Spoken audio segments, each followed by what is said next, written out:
Welcome to This Day Live, the Sunday talk show where we discuss all things political, bringing you the top stories locally, nationally, and from around the world. I'm Ruben Abati, and This Day Live begins now.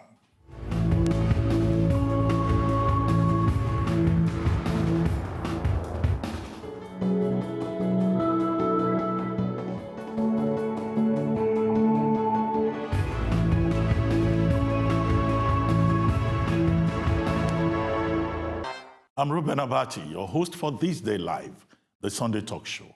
I'd like to welcome our special guest for today. Of course, ladies first. We have Yemi Adamolekun, the Executive Director of Enough is Enough. She's here to join the conversation today. Joining us also is our resident guest, Deputy Editor at This Day on Sunday, Olawale Olaleye. Good evening, sir. Also with us is the Director General, Polytech Center for International Diplomacy and Strategic Studies, Professor Bola Akinterewa. It's a pleasure to be here. All that and more, stay tuned.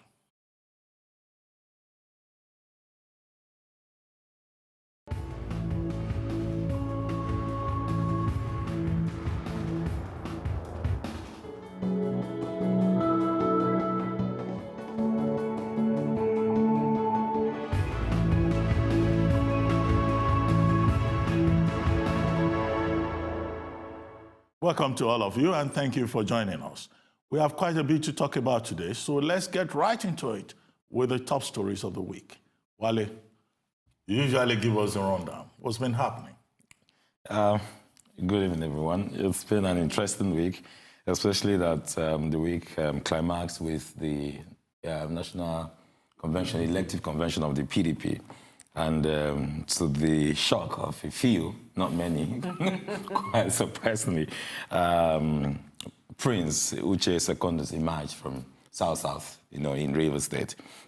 In the course of the week, there was this campaign, NSAS protest, that took over the airways, and then interestingly, the Inspector General of Police waded in and asked that that detachment be reorganized, and I think that was taken care of as it were. Of course, one major international event that's still very hot now as we speak is the pronouncement by President Donald Trump of the United States, recognizing Jerusalem as the capital of Israel. And then I learned that this morning, about 4 major protests had, broken out in different parts of East Jerusalem and Gaza Strip. Former Yemen President Ali Saleh was assassinated in the week. Police, interestingly, I'm not sure it was deliberate, it sort of overruled the federal government following alleged threats by the Boko Haram during the Utah period. The federal government had said there was no such thing. The police came out to say that there were threats, actually. President Buhari, Senate President Bukola Saraki, and then the Speaker, the guy met in the week over the budget to see how they could fast-track things. Lieutenant General Tiwa Danjuma turned 8 in the week. We would like to toast to good health and long life. Congratulations to him. Senator Ayarishe in the week was kidnapped, released, and of course, Kogi PDP chairman too was kidnapped. Well, it seems that we're having a lot of kidnappings going on around the world. As the political season is warming up. Herdsmen invaded a community in Kogi and killed, quite a few. PDP suspended Senator Kashemu. ANEC has announced dates for the 2019 elections. We have the Presidential National Assembly in February, and then in March we have the governorship and state assembly elections. The president was in Kaduna in the week. That's in 2019. 2019, yes. The president was in Kano in the week, and then that's he sort of sent some kind of subliminal message to the opposition that with the crowd that welcomed him, then the message should be clear. Maybe, maybe not. Justice Ademola reportedly resigned in the week, but NGC said they retired him. So that controversy, is still out there. There was a bit of fuel, crisis in the week, but I think the Minister of State for Petroleum Resources, Dr. Kachiku, stepped in, and we may be having some kind of reprieve now, for now. Oanise is kind of trying to push harder for a stronger negotiation in 2019, saying whoever has the interest of the Igbo. Well, I see it's a very long list, actually. So much happened during the week. Around the world. We'll come back to some of those issues. Okay. Let's start today's program on a happy note. There's been so much talk about happiness in Nigeria. I know the pursuit of happiness just became one step easier, particularly in Imo State, in the southeastern part of Nigeria. Thanks to their governor, they now have a dedicated official to oversee their happiness and what is called purpose fulfillment. Governor Rocha's Okorocha named the official, who just happens to be his sister, during a swearing ceremony on Monday. Mrs. Ogechi Ololo was initially named Commissioner of Happiness and Couples Fulfillment, much to the delight of social media users who wondered exactly what the function of this new role will be.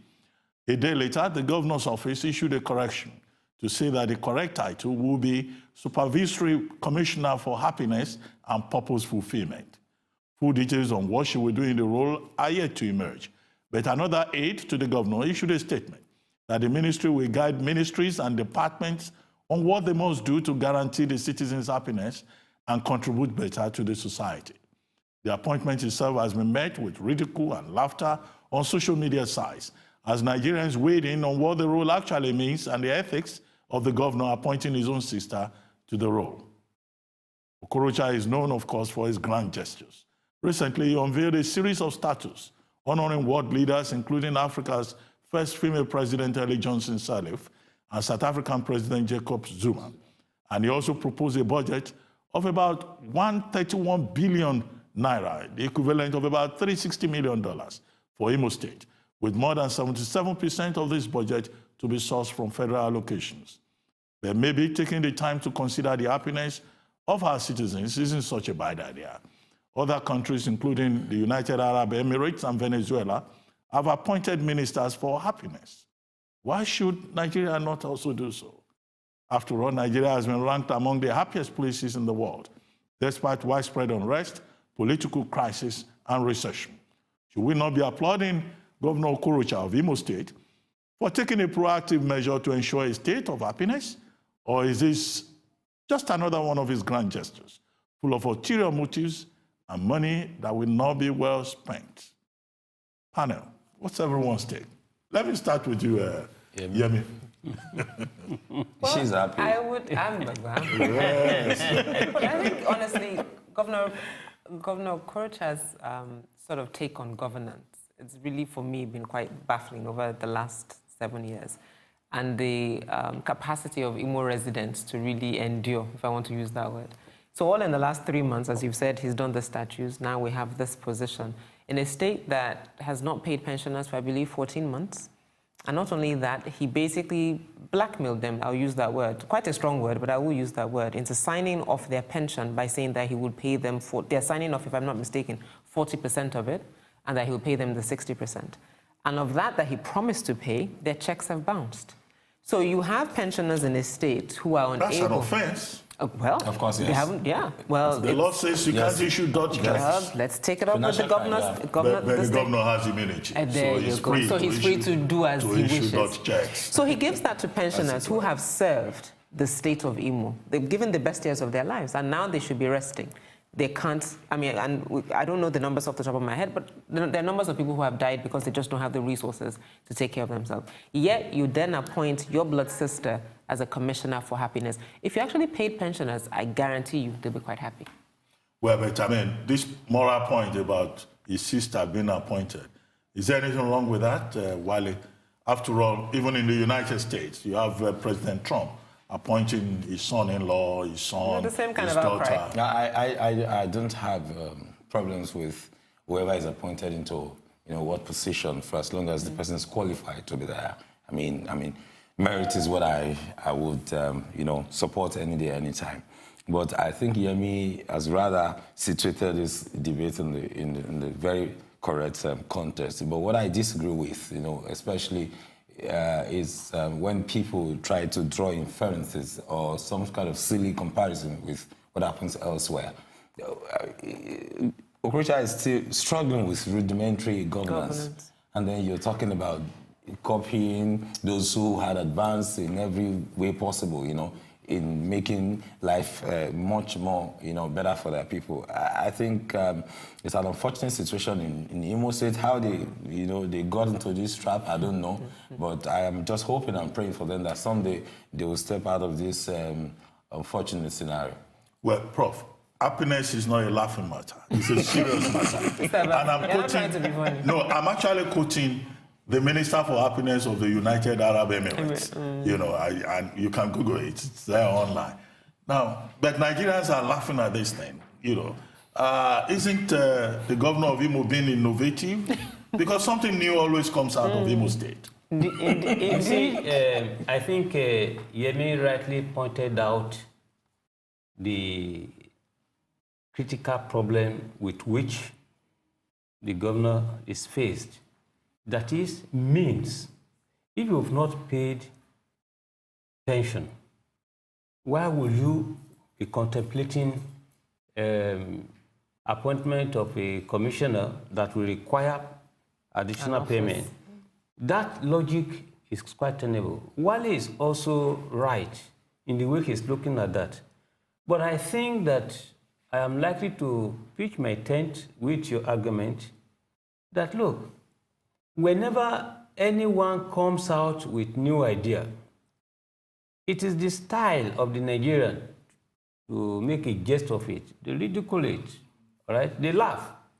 But at the end of the day, the bitter truth as revealed in international diplomatic practice, in global governance, you have to appoint someone so trustworthy, someone who is likely, all right, not to compromise the objective of political governance in your administration. Or join you in the compromise. Yes, you see, look, at the end of the day, those who appoint their relations, you will look at it that rather than sending diplomatic notes, not verbal, through diplomatic missions, official channels, you will ask an individual to carry your letter. You brief him. So, no third party will have access to that. Now, this commissioner is charged with the responsibility of supervising, happiness. The issue is that, hold on. You see, under normal circumstances, if all ministries were doing their job as required, they would have created basis for happiness for everybody. But since public servants, who Olusegun Obasanjo described as evil servants, they are not always there to defend. You have a head of service, you have an executive government. Even this ministry is going to be contending with civil servants. So what difference does it make? Why are you justifying yet another role when you already have two public officials being paid who can't function in that supervisory role? That is precisely the point I'm making. We have public servants that are not performing well. So if you want to succeed as a chief executive, you need to create another avenue. Well, why not? Sir, his son-in-law is his chief of staff. So what kind of nepotism? I mean, what are you saying? That Imo can't function without Okorocha's family members? The Minister for Happiness deals with issues of social welfare, attends to family matters and all that. And there have been reports that in Imo State, anytime there is any domestic quarrel between husband and wife, now they have somebody that they can go to. If you are hungry and you are unhappy, now you have a ministry. A state ministry that you can go to. They should pay their salaries, they won't be hungry. Let them pay their salaries, they won't be hungry. Let them pay the pensioners, they won't be hungry. No, happiness, so it has to start somewhere. Happiness is of a different nature. Okay, really? You see, when we talk about happiness, it can be induced by a momentous occasion, gift, salary, as you are talking about. Natural happiness in terms of fulfillment, satisfaction. What I take from all of this is that there seems to be a consensus that what the people need is not additional bureaucracy, a good governance. Absolutely. With the existing structures. And for the state to serve the purpose of ensuring the security and and welfare manage their of the resources people. efficiently. QED. Exactly. Nigerians being very interested. Commissioner for happiness is part of good governance. No, it is not. It's an extra monetary line they do not Nigerians need. Prof. being very They interesting don't need people that. have even made additional suggestions to the governor of Imo State. But I don't want to. I don't want to mention that on television.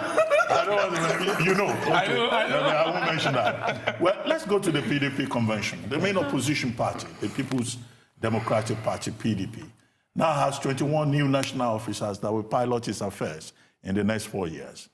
These officers emerged at the just concluded National Elective Convention of the party in Abuja. The new officers of the National Working Committee will lead the party to the 2019 general election, which is exactly 432 days away, and is also in charge of the day-to-day running of the party. Another result of the convention is Prince Uche Secondus, who has emerged as the new chairman of the PDP. Mr. Secondus defeated 3 other contestants to emerge victorious in a keenly contested election held at the Eagle Square in Abuja yesterday. The chairman of the Electoral Committee of the convention and former governor of Benue State, Gabriel Suswam, announced the results, stating that Mr. Secondus scored a total of 2,000 votes out of the total number of 2,296 votes cast. Mr. Secondus was followed by the former Minister of Education, Tunde Adeniro, who scored a total vote of 230 votes, while the duo of Raymond Dokwesi and Taoid Adedoja scored 66 votes, and for Adedoja, 0. The results, however, have left some of the candidates in uproar, with airs of voting rigging potentially having taken place. What do we think of Mr. Secondus as the new chairman of the PDP? What do we think of the process? Was there rigging, as has been alleged? I really find it quite hard to believe that Mr. Secondus got almost 90% of the votes. What do you think? Is there fair play or foul play? And of course, some of the other contestants who withdrew from the race have alleged rigging. They've condemned the process. They've rejected the results. Is the PDP learning past lessons, present lessons, or is the PDP shooting itself in the foot? Wale. All of us are looking at You are the political reporter. Well, starting with Secondus, I would think it is early in the day to judge a book by its cover. He's acted briefly before, shortly after Adamu Mwazu left, and then I'm not sure he did badly. And now he's calling the shot, as substantive chairman. I think it's only fair that we give him a chance and see how far he will be able to lead the party, although he's leading the party at a very crucial and sensitive period. As far as the process was concerned, there was nothing out of place or that we haven't seen in other conventions, or as far as the PDP was concerned. Some persons came together, some power blocks, so to speak, came together, came up with what they called unity list, and then, rallied the others to say, these are, harmonized lists to say, these are our own people. And I think it was just part of what we call horse trading that paved the way for Secondus to emerge. So by and large, it wasn't a bad process. Of course, some people had kind of disputed the number of accredited delegates and the total number of votes, including the voided ones and all that. But I think the final tally exceeded the total number of delegates. Yes, but by and large, that is one leg of the process to a rebirth of the PDP. The other one would be how to elect its presidential candidates, which of course will ultimately tell whether or not PDP is ready for 2019. But importantly, I think what you're taking away from the convention is that, like we had in 2015, somebody from Rivers State, a sitting governor, has also emerged to lead the process. Watch out for Wike, like Amici did. Amici was the point man in 2015. We're talking about on Wike. the other side. Look, there have been allegations of cash inducement, lack of transparency. Is the PDP more united or divided the morning after the convention? I mean, I'll probably say it seems they are more united. Because, I mean, all the governors came together and said, this is the list, these are the people that we want. And yes, there was some pushback, people saying it wasn't a fair process. But in terms of, I mean, as Olawale laid it out, in terms of the sort of power blocks, they control quite a significant block within the party to dictate, in a sense, what happens. But I think for me, it's also clear the lessons for our general elections. So if in a party convention of 2,000 plus delegates, you have that level of money inducement in getting people to vote, I mean, didn't hear about any campaigning or any, I mean, you saw the ones that campaigned. I mean, Professor Adeniran was quite vocal in interviews, doing interviews, and so you had a few others who were really making their case for why they should be PDP chairman. I won't say that for Mr. Secondus, but if we have money at that level, at 2,000 delegates something, now talk about a general election, how much more money will play a role? There's an ethnic dimension to the PDP convention.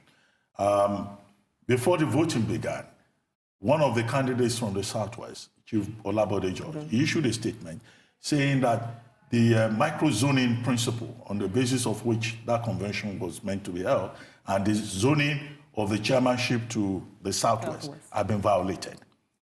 Okay, and he said, as a leading Yoruba person, he will not allow himself to be part of a process that would be to the disadvantage of Yorubas. He also alleged that Governor Wike of Rivers State, whose name has been cropping up, you know, and attached to whatever irregularities may have occurred, had gone on television to say that Yoruba people from the Southwest have not contributed anything to the party.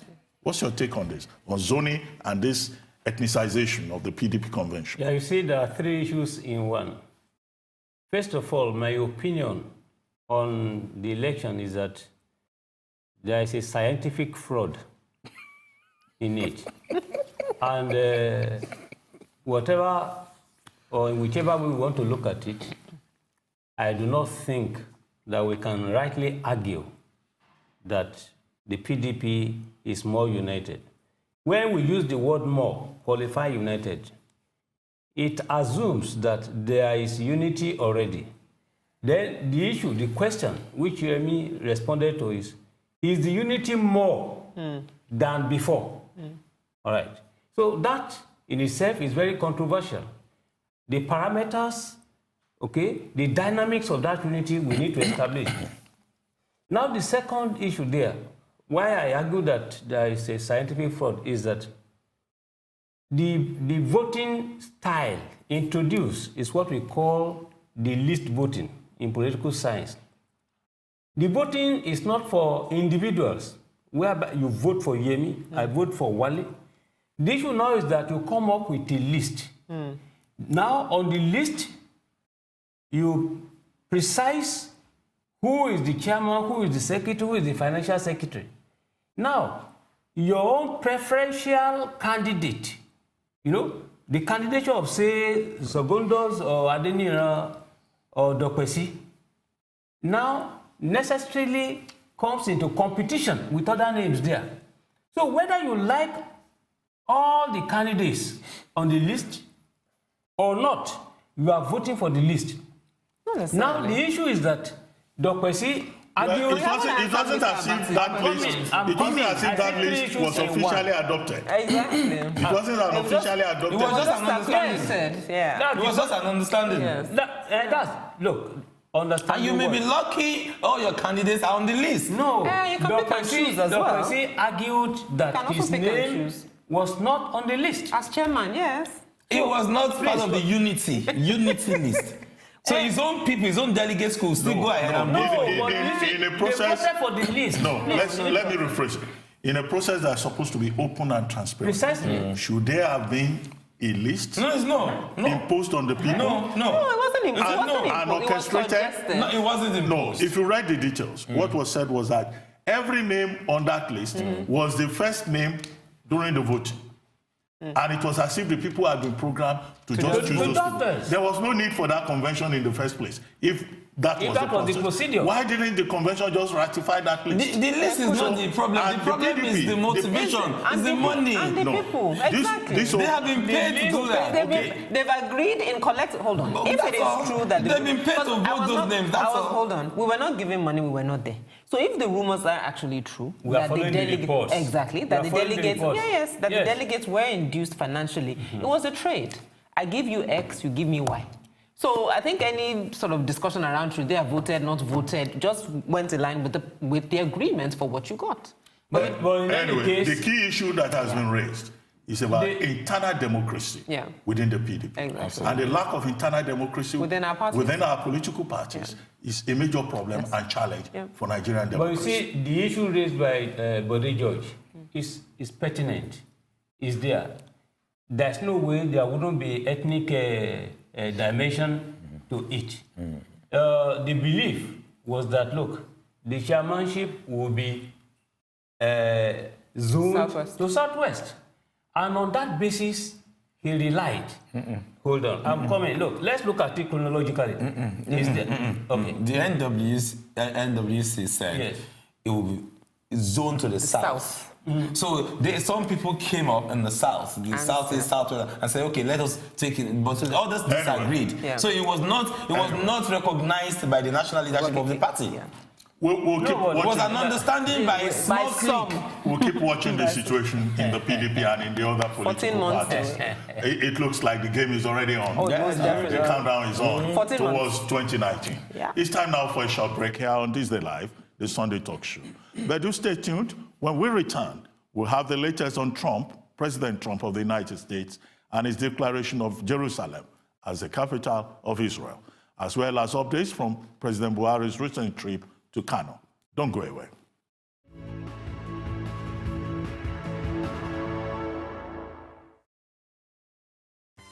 The best way to predict the future is to create it. There's a special breed of achievers out there that are called tomorrow's people, the highly creative ones who live in the future. They imagine what will be and strive to make it happen. They're bold. They refuse to wait for the future. Tomorrow bends and conforms to their ideas. At Access Bank, we share the same sentiments. We've been able to grow our bank to become a leading player in Nigeria with a strong presence across the continent, adopting best practice in everything we do. Our mantra for success is simple: speed, service, and security. Those who shape tomorrow, strive for, and demand perfection. At Access Bank, our service culture of speedy response and drive for excellence is the blueprint for creating customer experiences that will echo for generations. Come, let's work together and take tomorrow.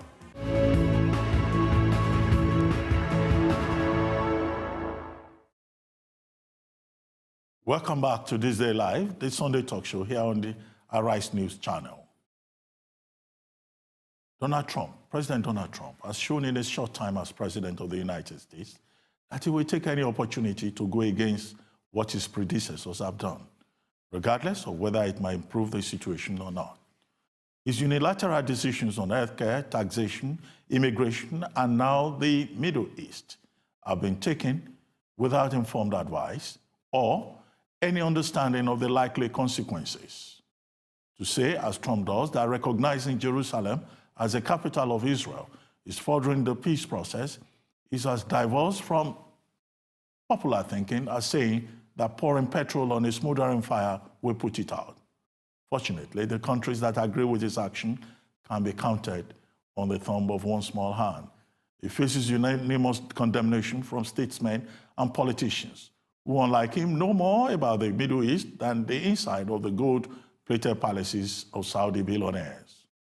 President Trump's error on Jerusalem, as has been described, seems to be a disaster for the Arab world and the United States too, some people say.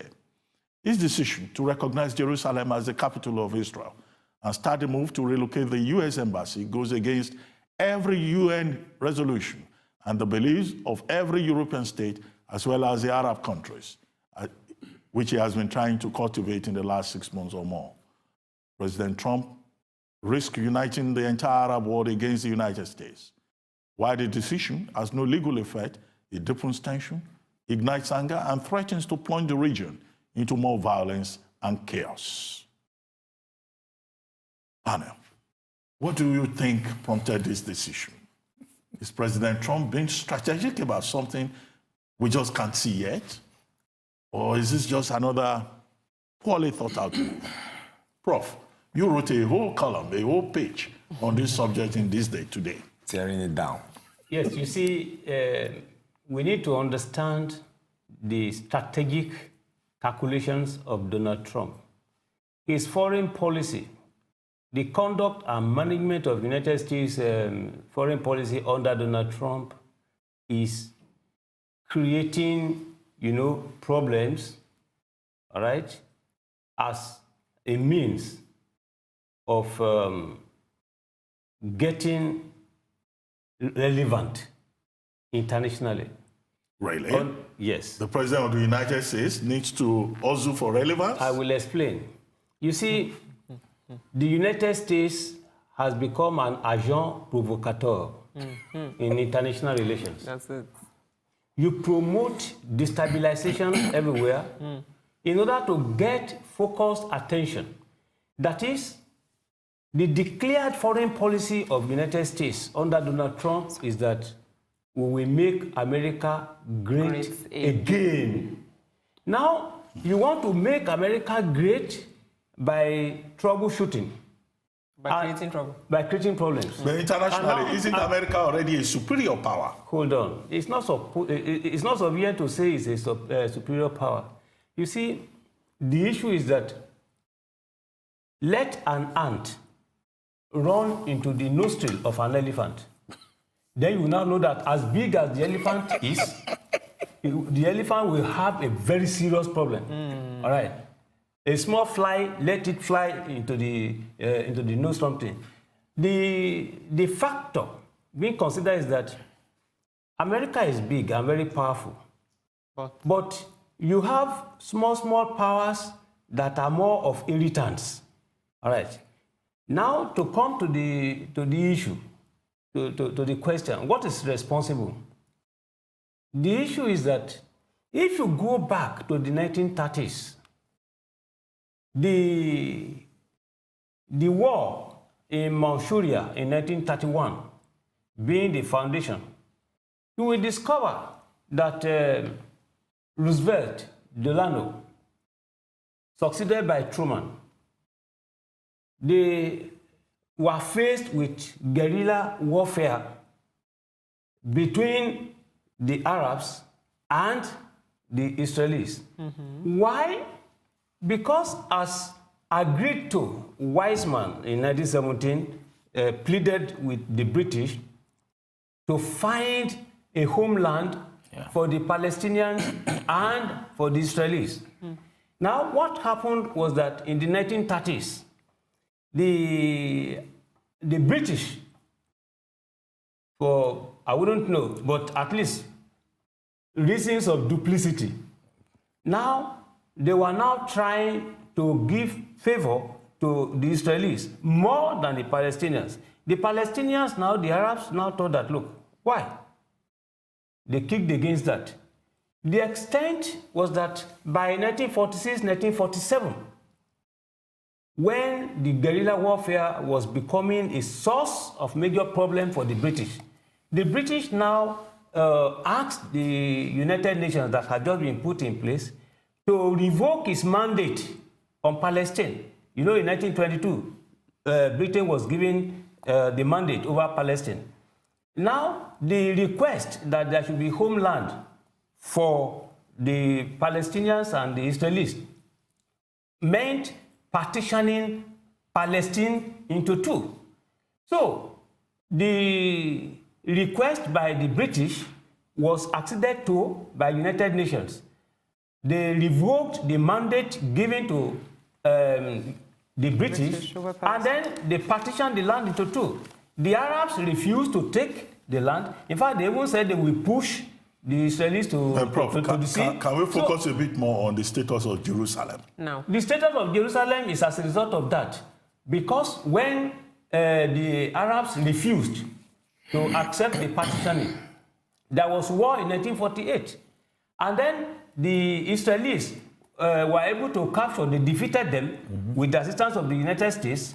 With the defeat, they occupied the western part of Jerusalem to date. But you know, And the U.S. Congress passed the Jerusalem Act. Yes, 1995. Yeah, recognizing you know, Jerusalem as Overwhelmingly. capital. It was But overwhelmingly no voted for. American president since then, you know, has taken this step. Taking the- Yes, They've they all been promised. postponing it. Yes. They've They all all been promised. in order to avoid the escalation of tension Yes. in that region. Yeah, is this a wise move by President Trump? Is it wise? Certainly not. Certainly not. That's why I said Donald Trump has been troubleshooting here and there. Creating So, trouble. Wale, Troublemaking. Not troubleshooting. Wale, Troubleshooting means you're trying to You are solve solving- problems. yeah, just a point. During the week, the Arab League met, the ministers met, and they condemned what Donald Trump did. There have been protests in parts of the Arab world. Do you think this will lead to war? I'm not sure it will get to that point. First, I think, like somebody, jokingly said earlier today on CNN, this is one move by President Trump that has united the Arab world, for the first time in a long time. But, I said, behind the studios that I was going to disagree with Prof, a lot on this. You campaign in prose and then govern in poetry has been the norm over the years. And then I personally do not understand why you will come up, on the podium and make promises and not fulfill them. On this, I stand with President Trump. He said he would do it. So walking his talk, I don't think should be a problem. Part No, of it but is that's not not the necessarily, issue. it's timing as well. Well, it's not. That's not It the doesn't issue. look like it's only the Arab world that has been united, or that the division between Palestinians and. There's also a Christian-Muslim dimension to Yes. this, and I'm going to ask Yemi to address this. I mean, Nigerians reacting to this have been quoting the Bible. Christians have been commending President Trump. They say this is the fulfillment Of prophecy. of the prophecy. That's for all Is it Israel. really? Is it really the fulfillment? That's for all Israel. Is it really a fulfillment of the prophecy? not a Considering that only 2% of the Israeli population is The Christian. Christian Jews are in I'm trouble. not a Bible scholar, so I'll pass on the debate on if it's a fulfillment of prophecy or not. But Well, I think, Prof, you just came from church. Maybe you take that. Yes. Was it an issue in the church? No, you see, we should differentiate between old Israel And Israel. and the Israel created in 1948. Yes. Okay? The land of Palestine has always been there. I think that anybody quoting the Bible is It's ignorant. Yes, it's not looking at modern day Israel. The full picture. Yes, as Israel is quite different from the old Israel, old city of Jerusalem. You see the critical point, if the international community is against, is because of two principles of international law. The first principle is that when you go into war, that is precisely under international humanitarian law, when you capture, when you occupy a territory, it does not confer sovereignty on you. It doesn't give you the right of ownership. It's simply occupation. And then the second principle is that when you are occupying a territory that does not belong to you, because there's another principle called principle of terra nullius. That is, there is no land that does not have a title, that does not belong to somebody. Yes. So you cannot populate that land with your own people. All right? So what happened was that following the Six-Day War and the Yom Kippur War of 1973, what happened was that immediately the Israelis won the war. They went to Well, the Prof, Eastern Jerusalem to occupy. Prof, I see this is an exciting subject. But we need to move on. But what you have probably not added to those two principles is the principle also of possession. But don't let us go into that. That's effective occupation. Yes. You're still watching the Sunday Live, This Day Live, the Sunday talk show. Now with me, Ruben Abachi, here in Lagos. We're going to take a short break now, but do please stay with us. We'll be right back.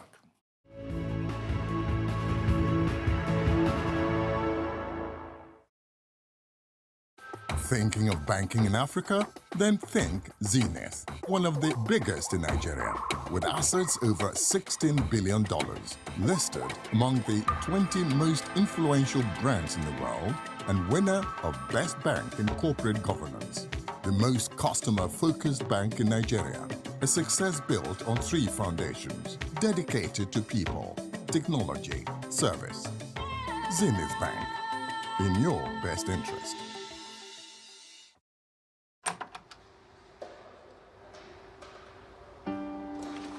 There is nothing as symbolic as a door. It shuts to protect you and opens to give you much more. Everyone wants to succeed, not just count pennies. When life gets tough, I remember a few things.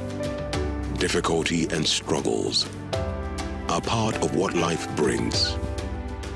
Your strength comes from the support around you. A true friend believes in what you do, there to hold your hand through any weather. I found my partner, and we walked through doors together. Diamond, your bank.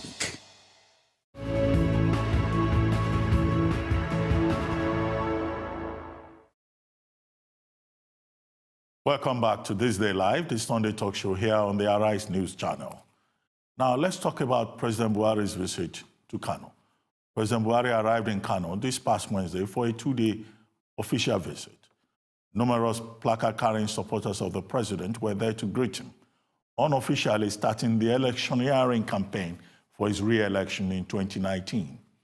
President Buhari was received at Malam Aminu Kano International Airport by Governor Abdullahi Ganduje, members of the State Executive Council, the Emir of Kano, Muhammadu Sanusi II, traditional rulers, as well as politicians, among others. As part of his visit, the president on Wednesday visited the Kumawa Central Prison in Kano, where he freed 500 prisoners. President Buhari stated, while granting amnesty to the prisoners, that this was part of his general prison decongestion exercise in the country, and to allow those inmates with minor cases who have stayed long in prison to go home. The president inaugurated some projects also during his trip, including the ultramodern specialist hospital, Ginguyu, named after him, and a pediatric hospital. During President Buhari's visit to Kano, the state's All Progressives Congress also endorsed him and Ganduje for second term in office come 2019. In a clear pointer to his popularity in the most populous state in northern Nigeria, and with an eye on contesting the 2019 presidential election, President Muhammadu Buhari is sending, obviously, a clear message to any opposition in the country. With the APC endorsing Buhari for a second term, this visit seems to be the beginning of his 2019 campaign. Indeed, in Kano, some members of the party said if the president did not agree to run, that they would take him to court or something like that. Yeah, is it just the North that is in love with President Buhari, or this is a clear indication that the president himself is making some moves to reassure his followers? You know, this is the second time that the president is sort of hinting at a likely run. He did first in Bijan when he went for summits on terrorism, and then this is the second time he's doing so. You know, on the social media, there was this debate about the crowd of 2015 and the crowd that welcomed him, you know, in this particular visit. And I would describe this particular crowd as the presidential crowd. That of 2015 was a Buhari crowd. So there was no basis between the two crowds. If it was on the basis of the crowd, then I would think the president has a lot to do if he really wants to run. But he has not come up, you know, pointedly to say he wants to run. Well, he did say that if elections was just happen. hinting at running. But I think, from all indications, he's still the man to beat, honestly. And I wish him luck. Well, I mean, Prof, what do you think? I mean, I know the campaigns more or less have started without INEC already saying, you know, let's start the campaigns. But what is the significance of the trip to Kano? Because that was the first time the president will be visiting Kano since his election. And I understand that there have been some complaints about, you know, the president not visiting because the people of Kano thought they delivered and they made him president. Two strategic states in Nigerian politics, Kano and Lagos, where you have most of the votes. I think you are quite correct. You see, the issue is that we are told that charity begins at home, but not always. I don't believe that it must always begin at home. If charity you do not have and cannot begin at home, then you should be taught outside. I think what Buhari has simply done in this case is not simply to respond to the complaints that he had not found time to come to or to go to Kano. But the issue now is that he's giving the impression that if the environmental conditionings in 2019 will favor him, he wouldn't mind being considered. But for us to now think that already he's preparing, well, we need to pray for him as well, that God gives him longevity of life, good health, etc., all along.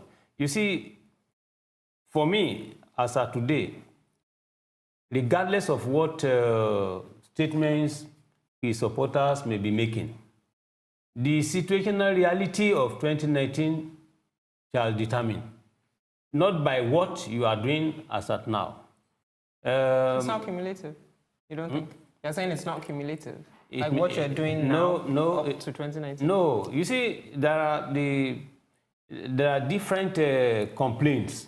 In politics, They are on the increase, all right? Day after day, we are fed with information giving or tainting his record as a correct person. Minor gate, all right? I don't know how, like in Shakespearean Macbeth, how he's going to cleanse himself with water or with soap, with all these complaints. And at the end of the day, you now look at it that the critical issues in political governance of Nigeria, like the issue of restructuring, all right, all these are not in his favor. Yes. Okay. So, and the mounting pressure, as it is such that he needs to represent himself the way he did for the 2015 election. All right. To who, though? I mean, because even if you look at To the electorate. Which electorate? The people in Kano, in Lagos, are not the only people. No, but all I'm trying to say is, I mean, to Mr. Abati's point, 2 states where you get a lot of your votes. Yes. What the people in Kano would be looking for, asking questions Will about? Kano and Lagos give more than 50%? I don't think Lagos did so well. But that's the point. So I'm just saying Lagos that didn't also, do so well. Exactly. So what I'm even saying is that all these things that we're PDP talking about, competed keenly in Lagos. all these things that we're talking No, but about depends on your audience as well. The assumption that is not acceptable in your argument is this. Because he secured maximum votes, quote and unquote, in Lagos and Kano in 2015, therefore in 2019, he will also... No, it's not automatic. Because the population, That's not what we're saying. It's not automatic. We're just talking about the population. The That's all. governor, the president was well received. Absolutely, yes. In Kano. But you see, there's That is also something politics. about local politics. Okay. You're That is correct. politics. Yeah. You know that Kano State is also the base of the former governor. Yes, and it's divided already. It looks like there was some kind of political war. Yes. You There know. has been. Serious one. Well, maybe you will comment a little on that. It's unfortunate that shortly after the elections, Konkoso and Ganduje fell out. How that was, I couldn't even comprehend yet, because they've been together for almost 14 years. They've been together in these days as ministers, as governor for HS, back and forth. So how they fell out so quickly? So Ganduje was his deputy? Yes. Exactly. No, just so that we're clear. so how they fell out so quickly, I cannot understand. But you cannot wish away the influence of the Kwankwasia movement in Kano is so strong that for you to think you can push him away, and you will try harder. So I don't know how they are going to do that. And one would have thought that, like somebody said, one would have thought that the president would have gone to Kano with Kwankwaso with him. Who is a 6'7" senator. That way you would have made some moves, with a view to reconciling both of them. Yeah. But now he went alone. Kwankwaso didn't go. Who knows? Meaning that your argument of population. Of course, yeah. What we are Anyway, saying, there will be more of these issues as Nigerians prepare for the 2019 election. 14 months and it's not just Kano State where you have all these issues. You also have issues in other parts of the country. But the man to beat, I'm not deceived. Now, in the but past we don't have any others. In the past, there have been issues about the special anti-robbery squad following the extrajudicial killing of a young man in Lagos. Nigerian Twitter just went into outrage with Nigerians calling for Into SARS.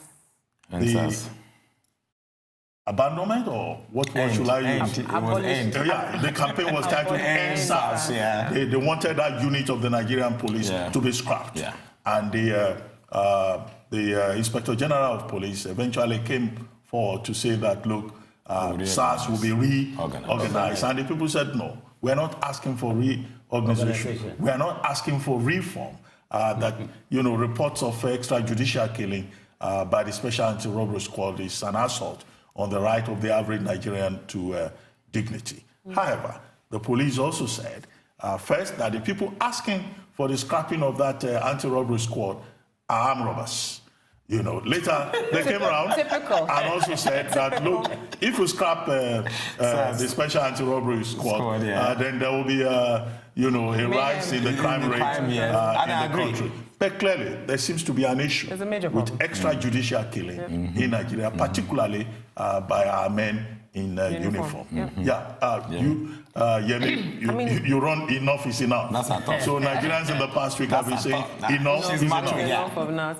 No, but I think it's very disappointing, very disheartening that the Nigerian police continues to take very lightly the concerns of Nigerian citizens about their men. You say the police is your friend, but that's really an exception in the Nigerian context, not the rule. And so if I use reaction to the IG of police statement that SARS will be reorganized, people say it's the same IG of police that has ordered the scrapping of police checkpoints, but nothing has happened. So the point is there is no basis to take his word for it, that because I have decreed something and ordered something, that's what would happen. And the most recent example that happened last week, after this whole End SARS campaign, a young gentleman, Mr. Mutoni, who works for Budget, one of AIE's partners, was in Niger State, and part of their program was to educate citizens on the National Assembly and their budget allocations for constituency projects. So the young man did that in a particular senatorial district, left Niger, went to Kaduna, and was arrested in Kaduna. And when he was arrested, he was told that he was taken to the SARS office. When he got there, he saw SARS paraphernalia. But we were then told that it's an office that's used by different units of the police, so it's possible that SARS was there, but he was not arrested by SARS. Another step further, the police now said that, oh, he was not arrested, but we've released him on bail. Now, do you release someone on bail that you did not arrest? Thirdly, we're thinking, it's very strong that it's a senator that was involved. And so that whole dialogue or narrative around members of the National Assembly taking it as a personal offense for them to be challenged, and people ask, like, look, this is what was budgeted. Where are the things budgeted? What have you done with them? The parallel to three possible examples. This was a young man who worked for a known organization who was carrying an ID card, and you knew what he was doing. You had him arrested because you did not like what he was doing. What if he was a freelance journalist that had no ID, really, and was doing an investigative piece? If he was arrested, we might never know. Thirdly, what if he was just a citizen who was just asking questions? And it is our right as citizens to ask questions about where our money is going. And if the citizen was picked up, tying back to your comment about extrajudicial killing, where do you even begin to look? Where do you even begin to look for the citizen, and who shouts? Where do you know that the citizen was There have even taken? been reports by certain persons on Twitter that they were brutalized by, definitely. policemen for carrying more than 2 phones. It's another thing, especially with young men. If you are caught with a laptop, 2, 3 phones or laptop, you will be labeled a criminal. That's it. So that's another thing. So that using the power that the uniform gives them to just intimidate and criminalize. So because you have a laptop, they'll be asking you for the original receipt of a laptop. Who carries that around? I was at the Wole Soyinka Center for Investigative Journalism's awards last night, and that formed a big part of some of the stories that they were given awards to, of just following up on stories of people disappearing in police custody. It is a major issue, and I'm sorry, the Nigerian police has not in any way what's the way forward, Wale? Is it reforming the police, reorganizing the police, or scrapping the Special Anti-Robbery Squad? I think it would be to absolutely crack them outright. But I choose reorganization, total, reforming of the police force. That's what I support. And I actually did something on that in today's This Day. Reforming. You can't throw away the baby with the bathwater. No, but the thing is, reform solve the problem. It's a very popular phrase in Nigeria. Reform this, reform that. Yeah, exactly. Well, you need political will. Whether you reform, Scrap. whether you scrap, will that one affect the attitudinal disposition of the individual? The police, you mean? The police. You see, the problem in Nigeria, let's not look at the more criminally one. How does the Nigerian behave vis-a-vis the police? And how does the police respond? We need to look at this. I think that for the extra killing, let there be the required punishment or investigation. If the guy involved Who will investigate the police? The police. Well, you can have an independent something. Yes. In this case, let him be punished severely and let it serve as a deterrent. Well, incidentally, there is a bill before the National Assembly on mob action, lynching, and extrajudicial killing. It's gone past the second reading. Yes. The third reading is scheduled for January. And hopefully, you know, with that law in place, maybe the problem Our problem will, has never been lack of laws. We just don't follow them. You are very correct. Enforcement. Very, very correct. You see, look, well, we say Nigerians laugh. Please. You see, we like setting aside the critical problem to be dealing with symptoms. All right. Please go to the streets, anywhere. Motorcyclists are driving against traffic. All right?